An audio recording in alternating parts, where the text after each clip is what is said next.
What if your job doesn't matter? Not to the world, not even to you. Every morning, you pull yourself from bed, shuffle into the same clothes, and sit beneath the harsh fluorescent lights. The monitors blink endlessly, casting pale shadows across your face. Time drips by, each tick of the clock echoing louder than the last. And yet, despite the monotony, the indifference, the crushing sameness, you show up day after day. Why?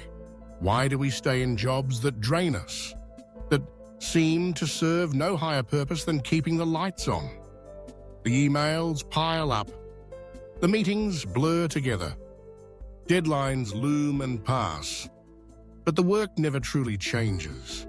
It can feel like the world is spinning in place and you with it, trapped in a cycle of repetition that threatens to swallow your sense of self. Is this what work was meant to be? Is it possible to find meaning even in the meaningless?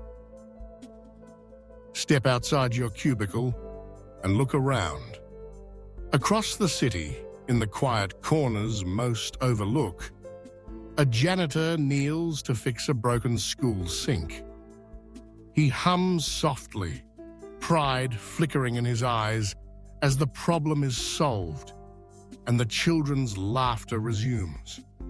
Down the hall, a night shift nurse squeezes a trembling hand, offering comfort in the small hours when hope is hardest to find. These aren't glamorous jobs. They don't make headlines. But in these moments, meaning blooms. Here is the paradox. More than 60% of workers report feeling disconnected from their jobs. The late anthropologist David Graeber called these bullshit jobs, roles that exist more for appearance than for purpose, that leave us hollow instead of whole. And yet, we crave purpose. We need to feel useful, to know that our lives matter. We stand at the crossroads of survival and significance, wondering if we must always choose one at the expense of the other. But what actually makes work meaningful? It's not the title on your business card or the figure on your paycheck or the view from your corner office. Meaning comes from elsewhere. Autonomy, the freedom to shape your day and your decisions. Impact, the sense that your work touches lives beyond your own.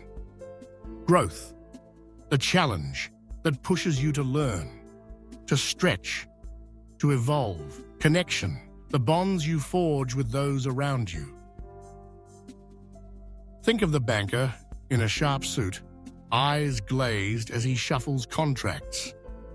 Now picture the cafe barista, greeting regulars with laughter and remembering their favorite orders. One trades in numbers, the other in smiles. Who feels more alive?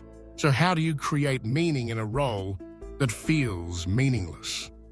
Start by shifting your perspective. Who benefits from your work, no matter how small the effect? Can you set micro-missions, personal goals that give each day a sense of achievement? Seek out relationships. Even in the most sterile office, a kind word or a helping hand can spark connection. And remember the legacy mindset. What will people remember you for long after you've logged off?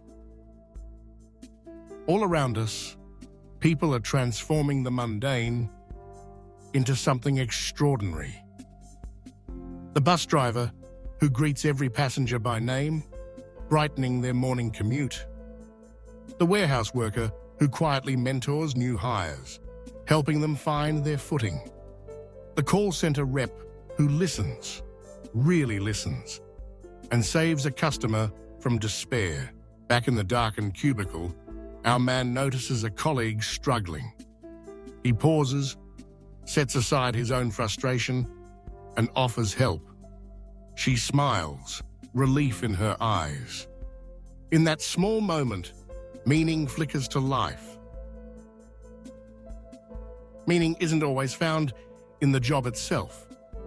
Sometimes it's in how you do it, in the care you give, the kindness you share, the quiet dignity you bring to each day. You don't need a meaningful job to do meaningful work.